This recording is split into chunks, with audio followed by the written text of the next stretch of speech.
Welcome to Not Starving Artist, the podcast. I'm your host, Brooke Benson, money coach and equity actor. I am your financial cheerleader, here to help you build your financial confidence and have power over your money. The best part, no budgeting or bi-weekly paychecks required. I went from being a broke BFA grad having weekly panic attacks about money to a financially confident, wealth-building actor and business owner. Money gets to feel fun, simple, and sexy, and I am going to show you how. Before we dive into the episode, I am so excited to share with you that my brand new online course, Cashed Up Creatives, is officially out now.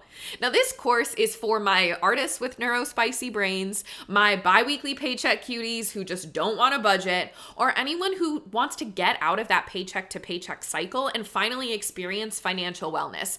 This course is for you. It's gonna help you get 3 months ahead on bills. It's gonna help you pay off debt while you still take vacations. It's gonna help you manage your fluctuating or consistent income with ease. You're gonna be able to confidently talk to your parents or partner about your money decisions. You're gonna be able to open a retirement account and invest your first or next $500. You're always gonna have surplus in your bank account, and it's gonna teach you how to ditch your scarcity mindset so you can feel abundant with money.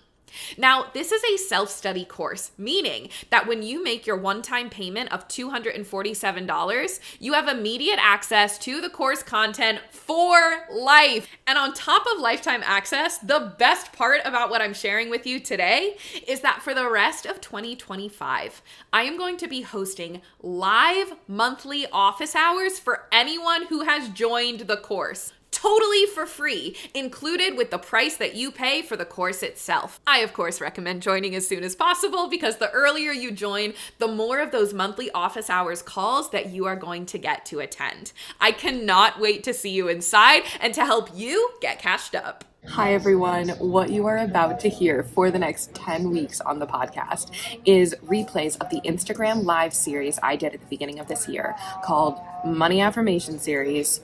How to actually make more money in 2025 with mantras and affirmations, with mindset work. Also, if you're hearing ambient noise in the background, it's because I'm in the Delta Sky Lounge because I wasn't able to record this before I left for my trip this week. So that's what you're hearing. And I'm excited to bring this to you all on the podcast. One, because now the Instagram live series is buried in the feed. And I know a lot of people have been like, wait, where can I find it? I can't figure out where those days are. Okay. It's here. It's now going to live in the podcast. I also know that it was so impactful for the people who did go through it at the beginning of this year, the amount that they were able to crack open into their actual money mindset blocks and then actually were able to make more money from this series, which is what I want for all of you. So if you have done it before, time to revisit. We are well into Q2, so it is time to revisit these affirmations. Go through it again and see what shifted for you from the first time you've done it. And if you haven't done it yet, great. Welcome to the party. Let's get you working on your mindset in a way that's actually going to benefit you tactically. We love when you feel better. We love when you feel more ease. We love when you feel more abundant in your headspace. But I want to make sure that this is actually translating then to your tactical action, to your actual bank accounts. Okay. That's what this series is. So for the next 10 weeks, you're going to get, it was a 10-day series when I did it on Instagram. So you'll get one day each week for the next 10 weeks, especially if you've been avoiding journaling or wanting to do mindset work, but not really sure, how to dive in. Do I do a prompt? Do I do a meditation? This is a great place to start. Let's dive deep. I'm going to be right there with you going through this affirmation series again as well. Let's enjoy and let's make more money in the rest of 2025. Good morning, everyone. Hello. Happy Friday. Welcome to day 5. We are officially halfway through the 10-day money affirmation series. So as we start off today, I'm so excited that you are here. I'm sending lots of love to everyone just with all the fires in LA and also just everything that continues to go on in our world. It just feels like a little heavy right now as we started the year. I'm definitely feeling it today. I was writing the newsletter to everyone who's on my email list. If you're not on my email list, you'll get a weekly email from me every Monday. You can find the link to that in my bio. But I was writing my email to everyone on Monday, and I just found myself coming to a screeching halt every time. I mean, I have a lot of things I want to talk to you all about. There was a conversation I overheard at a coffee shop yesterday about these two guys talking about a bigger paycheck means more problems, right? And why you don't want a bigger paycheck. I want to talk to you all about that. I want to talk about the trad wife movement. I also want to write to everyone on my email list about the results you all are seeing in the 10-day affirmation series. Like getting DMs, seeing this immediately work. There was someone who messaged and said the day that we were working on the affirmation about every dollar I spend circulates and comes back to me multiplied. We were talking on the live about her going to get gas, and she was like, I'm going to practice some of the stuff we were doing today while I'm getting gas. And then she messaged me and said, yeah, so an hour later, I got back double what I paid for gas. Like sometimes it doesn't happen that immediately, but sometimes it does. And so that's really cool to see. So anyway, there's a lot of things I want to talk to you all about in that newsletter, but I just found myself not being able to write about those things today, right? And just really sending you all lots of love in that letter on Monday for what we're all like collectively grieving and going through. So as we start today with our affirmation. So first, how we've done it so far this week is the first person to drop a number 1 through 10 is the affirmation that we will do. As a reminder, the numbers we've already done are 4, 6, 8, and 9. So any number 1 through 10 that is not 4, 6, 8, and 9. I'll read the affirmations we've done so far. Day 1 was, I release all resistance to attracting money. Day 2 was, making money is easy and enjoyable. Day 3 was, every dollar I spend circulates and returns to me multiplied. And day 4 was, I am in control of my financial destiny. So drop a number 1 through 10 and we will choose our affirmation today. Now, before we actually choose the affirmation and start diving into it, I want to talk about why it's still important to work on affirmations even during times like this. I think the word affirmation comes with like a lot of thoughts and baggage and preconceived notions. All right, number 3. I see number 3. We're going to do number 3 today. Affirmation comes with baggage and preconceived notions about it being just like, again, like these nice Pinterest graphics that you see and you post them on your wall and it's like about feeling good and it's about the mindset. And sometimes that can feel very disconnected from then what we're living through in real life, right? Like when we're actually watching crises unfold, or when you personally are going through like a really hard time, or like, let's say you've gotten laid off. I'm not going to start like listing bad things. That's not what I'm trying to do today. But sometimes the just mindset work in general, but specifically like the term affirmation or mantra or like high vibe, those can feel very disconnected from very real reality that we're experiencing. So what I want to talk about today before we dive into the affirmation of why this is still important and why I'm still getting on live today and why we're still going to dive into an affirmation today. Because what affirmations are, what that word actually is helping you to do is change the soundtrack that's in your brain. So we all have an inner monologue. And I know some people have different varying levels of inner monologue. Mine is a chatterbox. I hear her so clearly. Like it is just constant 24/7. Some people it's just like a white noise. But now wherever you fall on that spectrum of inner monologue, no matter what, you have a set of beliefs and core truths. Like remember Inside Out? Like I hope everyone has seen the movie Inside Out. I think it's one of the most brilliant movies of our time. Inside Out, and then recently Inside Out 2.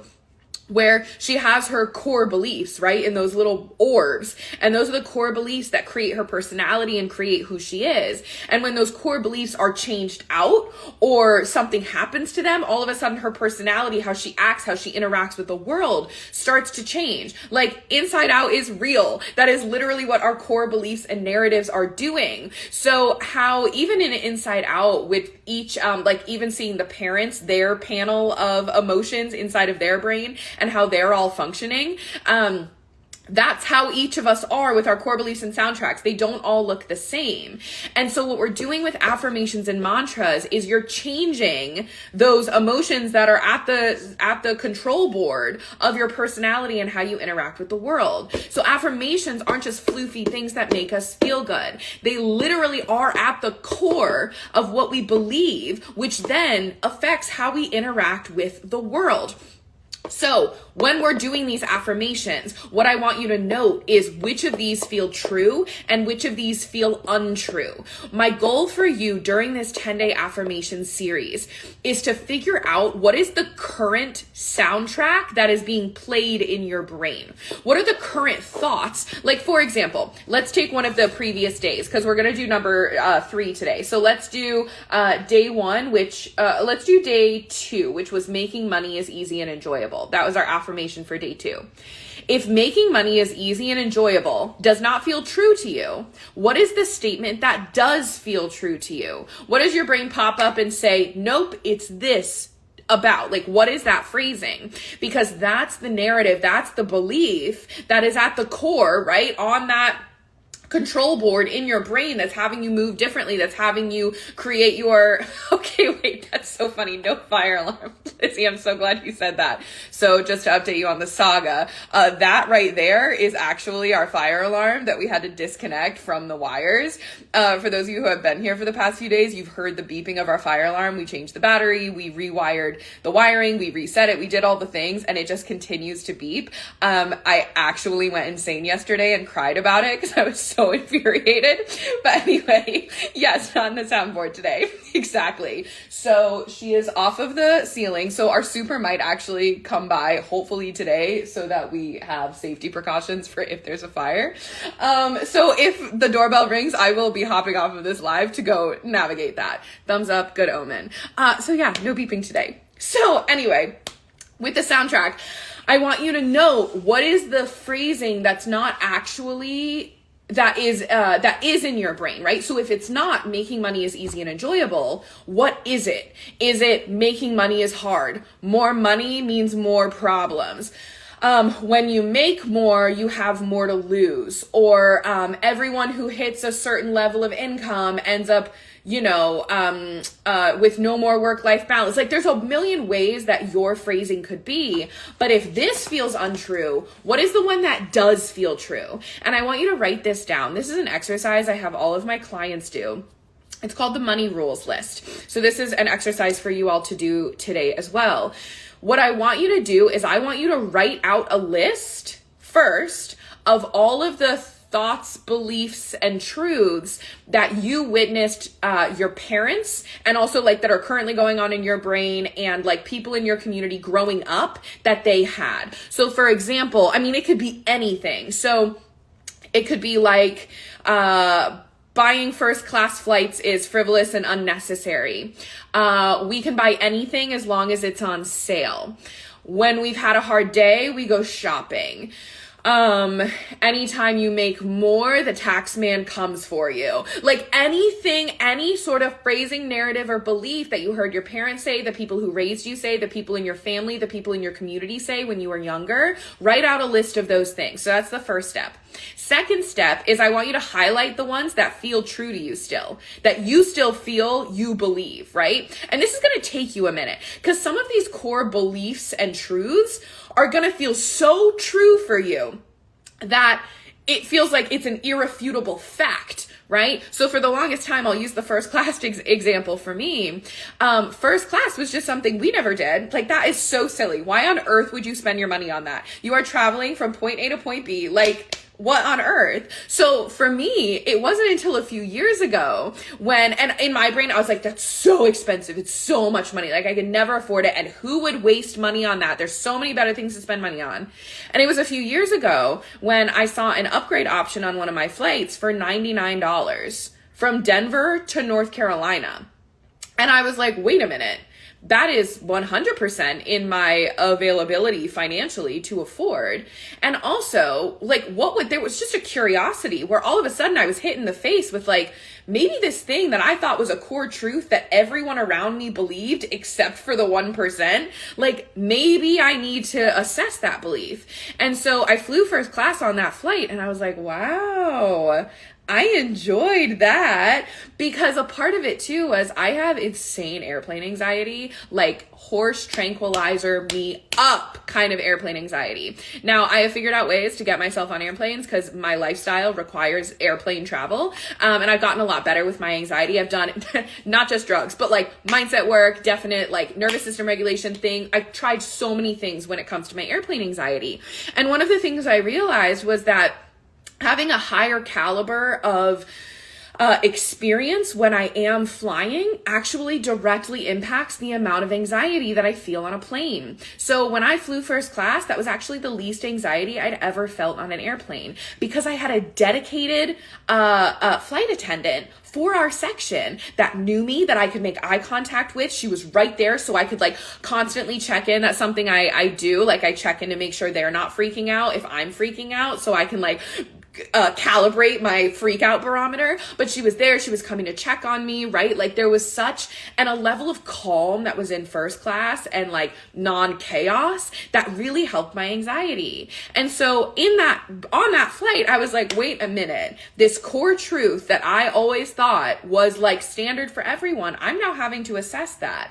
And right now, I don't fly first class on every flight, but what I realized was I can get myself a credit card that gives me airport lounge access. And I can start my flying journey in that environment and make myself feel really calm and then lackadaisically waltz up to the gate right before we board and get on my flight, and I'm already in a good vibe, so then I have less anxiety. So like that was a discovery I had to make for myself. And even if I didn't have an anxiety about airplanes, like I could still make this decision of like, no, I really like flying first class and it's not a waste of money. For some people, it still will be a waste of money, right? Or they will still feel that way. And like, that's fine, right? We're all going to have things that we feel are waste of money or not waste of money, depending on who we are and our personalities, okay?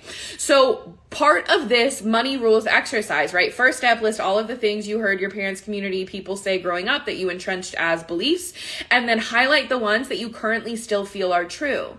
And then I want you to assess that list and decide which ones you like that you have and which ones you don't like that you have, okay? And then the third step is you're gonna write a new list of money rules, right? So for example, affirmations are versions of money rules. So a money rule could be every dollar I spend circulates and returns to me multiplied, right? So you might have a belief that like, you have to be super careful with what you spend because money runs through your fingers, right? Money disappears so quickly. That could be something that you choose to not believe anymore. You could choose to believe every dollar I spend circulates and returns to be multiplied. You could choose to believe something different about sales. I use sales to my advantage, but they are not the deciding factor on whether or not I buy something. That could be a new rule you decide to believe. Again, making money is easy and enjoyable, right? You could choose to believe that new one versus the old one, which is when I make more money, I have to work more hours, right? Like really assess these rules and then use affirmations to help you create new rules. And then that becomes your cashed up manifesto. And when I say cashed up manifesto, it's just a list of sentences, phrasing. It's like a paragraph, your mission statement of you and your relationship with money and how you want money to function for you in this world. That's what a cashed up manifesto is. And you can voice memo it to yourself and listen back to it like in your own voice every morning. You can write it out. You can print it on fancy paper and put it up on your wall. Like there's a bunch of ways that you can create that and then have it ingrained in your day to day. But you can take this money rules exercise, use these affirmations we're talking about to then create this manifesto to then anchor you so that you start reframing those core beliefs, right? On that soundtrack, that control board. And when I point to the back of my neck, for whatever reason, in my brain, all of my core beliefs and my soundtracks start here. Like this is where my control board is. It's in the back of my neck, like right under my brain. So for you, it might sit somewhere different, but when you see me pointing, that's because I'm visualizing that's where that lives. That's where that control board is. Okay, so let's dive into our affirmation for today. Number 3. I am worthy of a prosperous life. I have so many thoughts about this one today. Let me read it again. I am worthy of a prosperous life. Now, the first objection that my brain came up with, so I've done some work on this affirmation. a little bit here.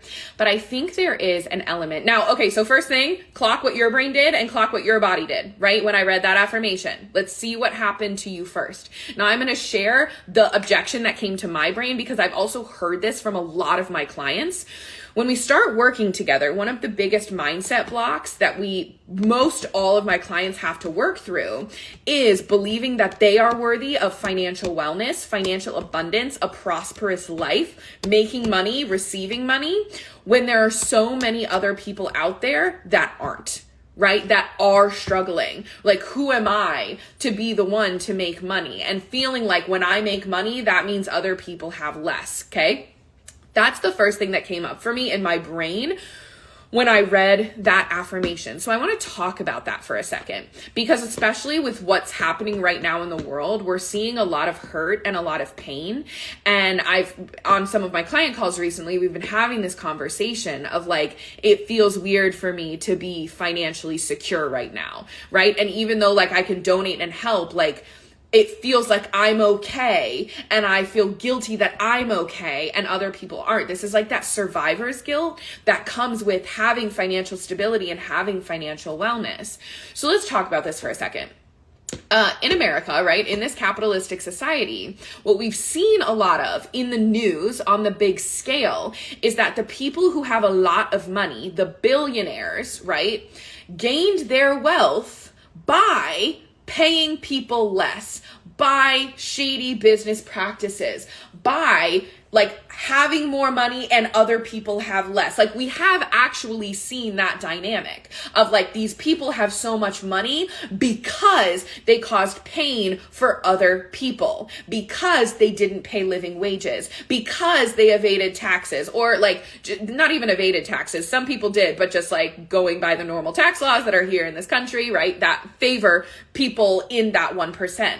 So we have seen that dynamic. Okay. But what I want us to notice is on that scale, we're talking billionaires, right? Like, that is when we say the 1%, I think a lot of us have a very, skewed version of who the 1% actually is, right? Like, people with millions of dollars are not the 1%, right? Like, that's not, when we think about millionaires, people who are, and let me also say, like, blanket statement, we can't say something is like ultimately true for everyone. There's always exceptions to the rules. But someone being financially stable and having wealth, right, doesn't automatically mean that they took from others and are a bad person because they have money. So having to release the tie between having a lot of money and being a bad person, I think especially for those of us who are artists, who are creatives, we have been taught from day one that it is evil to be rich. There is a badge of honor that comes with being broke and being an artist, right? We are in the trenches and we are doing the good work and we are fighting the good fight and we are creating, but we are broke. Like, it's the, tick, tick, boom story, right? Of it's like, it's valiant to be down here in the swallows, right? And like, the rich are evil. They're the ones who are bad. And like, yes, like at the very top, we are seeing policy being made and lobbying and things that are happening that involve money. But is money the common denominator? No, because there are also very wealthy people who are doing very wonderful things with their money. I have been seeing, like, one of the things that I look to during times of crisis, like what we're seeing right now with the LA fires, is I am looking at how many people are offering to help. Like, I'm seeing so many people, like, I just received an email from my business coach being like, let me know if there's anything I can do to help you all and your families, like the people who are affected by the fires. I'm seeing so many people who I follow on Instagram who are like, here's all these resources of how we can help, right? Like, people offering free housing, people offering free food, like just people who have an extra room being like, if someone needs them, like, oh my God, it just warms my heart. Like, people are inherently helpers and people with money are offering to help. Like, money does not automatically equal bad things that get done with it. And so when we're talking about this survivor's guilt and financial wellness and having financial stability, remember that financial stability is not just about you. Financial stability allows you to be a helper during these times. Financial wellness means that you are able to stay calm and steady during times of crisis, right? Like you can be a helper. I keep saying the phrase, a rising tide lifts all boats, because that's what happens when you have a prosperous life. One of my favorite books is by Jen Sincero. She has a book called How to Be a Badass, but then she has one called How to Be a Badass at Making Money. And one of the things she talks about is this idea of, not wanting to get too rich because I don't want to become one of those rich people. But she said, think about if you got really rich and had a lot of money, and every single person who you love, right, your best friends, your family, your community of people, if everyone around you that you loved also had a fuck ton of money, are you telling me that the world would not be a better place because of that? Like when I think of me and my community, well, one, if we all had a fuck ton of money, there would be so much money being funneled to wonderful causes, right? And being able to help so much more, again, in times like these. But then also the kind of art that we would all get to create. And then because we were financially stable, because we had so much wealth, the amount that we'd be able to give back for free to our communities, right? Even creating art and shows to be able to bring people in for free so you don't have to pay exorbitant ticket prices to see really great art. Like even something as small as that, like that's what would happen if me and all my people had a fuck ton of money. So when we think about you being afraid to have a prosperous life because of what that would turn you into, because maybe you've seen experiences in the past of what that has turned someone into. So journal on that, right? Journal on, yes, it's so good. Yes. So journal on what is the evidence, right? When we talked about yesterday with like the SpongeBob fine dining episode where all the SpongeBobs in his brain are running in the file cabinets and throwing away all the thoughts and evidence and only keeping breathing and fine dining. But like, that's how our brains work. So go find what is the evidence that's telling you I feel guilty if I had a prosperous life, because being prosperous means I turn into one of those people. Now, this is just one flavor of how you might have experienced this affirmation. It's the first thing that came to me in my gut to talk about here, so that's why we're diving into it. But there's probably experiences or people, right? Was there specific people in your personal life that you watched get wealthy and turn into someone that did bad things, right? Or even assess those stories.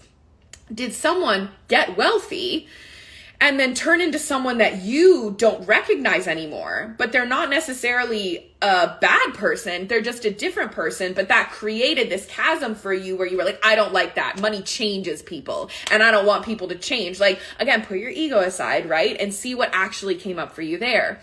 Or is it mainly just headlines and news stories and these like big picture things that you're seeing where you're like, oh, I see this billionaire doing very bad things and I see money directly affecting really bad things, and that means that being rich makes you evil.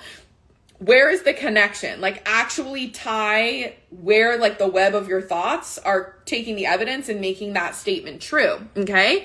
So again, for those of you who just joined, the affirmation today is, I am worthy of a prosperous life. So we're talking about here, if you're feeling guilty about that affirmation of like, and prosperous life is going to mean something different to everyone. So when you think about prosperous life, this is another thing I journal on. What does a prosperous life mean to me? So for me, that definitely means financial wiggle room, financial stability, financial just wellness, right? All around wellness. Wiggle room, wiggle room, wiggle room. That's what that means to me. Prosperous means wiggle room. But prosperous also means wealth in a lot of different areas. So when I think about I am worthy of a prosperous life, I feel like I would want to look up the actual definition of prosperous to see what comes up for me. So that's something I encourage you to do, is define what prosperous life means to you. And then let's play with the what if principle that we talked about previously. What if I am worthy of a prosperous life? what if I was worthy of having everything I desired? That's an interesting flavor. Ooh, that's interesting. So that made me feel something different than the phrasing prosperous life. So again, if an affirmation isn't making you feel anything, if it kind of feels like white noise, or it's kind of just like flooshing over you, change the phrasing a little bit. So I just inherently said, what if I was worthy of having everything I desire? And so something that came up for me there is like, what is everything that I desire?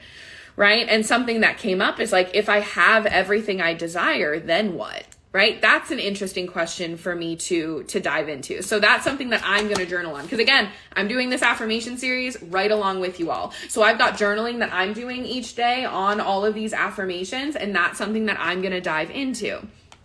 So let me know if you're here live as you're listening to this phrasing and me talk about these things, what came up in your body, what came up in your brain, what's coming up for you in relation to this affirmation. Okay. So I am worthy of a prosperous life. I want you to think about there's two different pieces of this affirmation: prosperous life and worthy. Being worthy and prosperous life. So you actually might have resistance to one of these pieces and not the other. So you might fully believe that you are worthy of having insert a different word that's not prosperous. You might feel worthy of having a life where your baseline needs are taken care of, but you might not feel worthy of a prosperous life. Or yes, I actually get stuck on the worthy part. Okay, great. So then this is the other thing. You might feel like prosperous life, you have no resistance to that, but you feeling worthy of it might be where the resistance is. So a way that you can start to pick that apart is, what makes me feel unworthy of a prosperous life, right? Like you could just ask yourself that baseline question. But sometimes I find it easier to project this affirmation onto someone else and see what comes up there.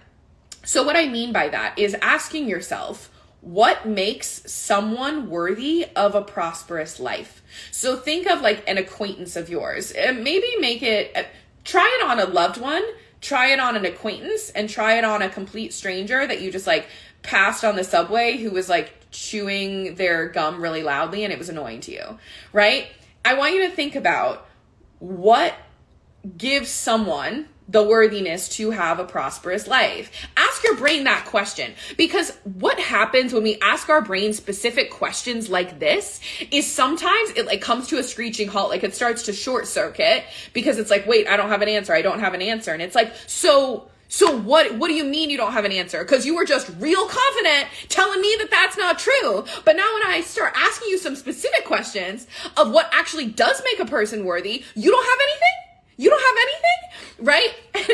Okay, when you talk to your brain, I'm sure you're hearing me talk about the brain as something separate from you. Like, I'm not saying ask yourself, I'm saying ask your brain. Because our brain is this like, she's so special, but she's so fact-based and she's so like information computing based, right? Our feelings are held in our body, and then our brain creates thoughts and facts and things about why we're feeling those things. And it's like inputting and outputting information. But our brain is really loud. It's like the loudest vessel in our body. So sometimes you literally have to yell back at your brain, right? And you have to ask her questions and be like, why are you saying that? Show me the receipts. Show me the evidence, right? Tell me why I am not worthy. Make her list it out, okay? So also when you're journaling, you might have some resistance of being like, why am I not worthy? Why am I, like, that might feel like kind of weird for you to get into. But if you put your brain on the table and do this, interview her, be like, all right, brain, you told me that I am not worthy of a prosperous life. That's fine. I'm here to hear you out. We're on debate team here, okay? I'm here to listen to your side. Tell me why I'm not worthy. List out the reasons. okay, that's a reason, that's a reason, that's a reason, with complete neutrality. Let your brain list out every reason why it does not believe you are worthy of a prosperous life, okay? And then you're going to take that list and you're going to be like, thank you so much for that list of facts. But you know what? I'm actually going to have to fact check you here, okay? Because we need to fact check things, especially moving forward in this life. We're not moving through just saying statements without fact checking. So then you're going to take those statements and you're going to be like, is that ultimately true, right? Is that ultimately true, right? Why, I'm trying to think of like an example of, so like going on what we initially said, like, I am worthy of a prosperous life. My brain might say, who are you to be worthy of a prosperous life when this person in your life who you believe is like the most inherently good human being you know is constantly financially struggling? Who are you because this person that you know who's super inherently good, or you believe they're inherently good, has this quality and this quality and this quality, and you believe and you are lacking in this quality and this quality and this quality, okay? Do you see how specific that is? But then as you're writing that out, what you're going to start to realize is like, that's a crazy thought. Like, that is an insane thing to think, that like, because this person that I know, who I have conversations with, but I don't like deeply inherently know the intimacy of their psyche, I believe that they're one of the most good people that I know. And I know they're financially struggling because of this reason. And because of that, that means that I am not allowed to make more money, or that I'm not allowed to be financially stable because this person is financially struggling, or my perception of this person's financial situation is that of one struggling. Like, when you really start to piece out the data that your brain is offering you, it starts to sound insane, right? Or if it doesn't sound insane, at least you can be very clear on like, what's the root and how does that tie to me not being worthy of a prosperous life? So when you start to like unpack it and like unwind the yarn ball is what this is, right? It starts to like the argument starts to get really shaky, right? Like the rocks start to crumble. And so it's easier for you to say the phrase, I am worthy of a prosperous life, because you've done all the journaling on like, well, here are the reasons why you say I'm not, but I don't believe this, or I don't like these reasons. One of the things my business coach says, which I really love, is, do you like your reasons, right? There's no right or wrong decision, right? It's just, do you like your reasons for making that decision? So when you write out all the reasons, they might be very valid, factual based reasons of why you're not worthy, right? And so you might write them all down and be like, but I don't like these reasons. These reasons don't feel good enough for me to believe that I'm not worthy of a prosperous life. That's something. I think I'm impatient with it, which is just a lack of mindset still. Wait, elaborate for me. Impatient on what aspect? Impatient on doing the actual work? Impatient on actually feeling like you're living a prosperous life, like now that like knowing what you want and then the gap between where you are and where you want, like feeling impatient for that process. Tell me more about the impatience, because the impatience, I 100% feel you on that. Impatience is one of the things that I constantly come up against when I'm doing mindset work. And one of the things, I mean, this is one of the core things that I discovered at the beginning of 2024 was my impatience was a flavor of scarcity, right? My impatience on like wanting everything now, wanting all of my dreams to come true right now, wanting to experience anything and everything, right? Because I want to have every experience in this lifetime that I possibly can. And so that was a flavor of scarcity, of like, I'm impatient because I don't believe that I'm going to be able to experience everything I want to experience in this lifetime, which then got me to like, I'm running out of time, right? And like, this life is finite, right? And I'm very aware of that. I know I've talked about the car accident that I had before. Back in 2018, I had a car accident, which like literally so thankful to have survived that car accident. And ever since that moment, there's just been a ton of, like I was smacked in the face with my own mortality, right? And how short life can be. And before that, I had this like invincibility complex, right? And I was young and I was like, I'm gonna live forever. So what happened was like, since that time, I've had to face like, there is a limit on how much life you get to live. And so when I think about my impatience, it's directly tied to me feeling like I'm not going to be able to experience every single thing I want to in this lifetime. And every day I'm not doing the most incredible, amazing thing and feeling so fulfilled in my life is a day that I've wasted because I only have a certain amount of days, right? And so then what that led to is, yes, that, exactly. So then what that led to for me was I had to come to terms with the fact that there is an infinite amount of experiences that I could have on this plane during this lifetime, but there is a literal impossibility that I will be able to experience anything and everything. There is a quote from Sylvia Plath. It's about a fig tree. I'm not going to be able to do it from memory. It's like a paragraph. But if you Google Sylvia Plath fig tree quote, basically what this quote is she's saying something to the effect of, you know, if you spend your life trying to decide, like you see all of these branches sprawled out in front of you and there's all of these choices and options. You know what? While we're here, I'm actually, because I'm going to butcher it if I try and it's not going to hit. This is going to be worth it. I promise you. Oh God, I'm probably going to cry when I read this. I'm crying so much these days. I just have so much to purge and feel through. Okay. So here's the Sylvia Plath quote. I saw my life branching out before me like the green fig tree in the story. From the tip of every branch, like a fat purple fig, a wonderful future beckoned and winked. One fig was a husband and a happy home and children. And another fig was a famous poet. And another fig was a brilliant professor. And another fig was E.G., the amazing editor. And another fig was Europe and Africa and South America. And another fig was Constantine and Socrates and Attila and a pack of other lovers with queer names and offbeat professions.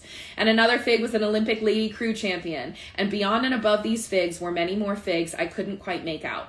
I saw myself sitting in the crotch of this fig tree, starving to death just because I couldn't make up my mind which of the figs I would choose. I wanted each and every one of them, but choosing one meant losing all the rest. And as I sat there, unable to decide, the figs began to wrinkle and go back, and one by one, they plopped on the ground at my feet. I literally can't read through that without tearing up.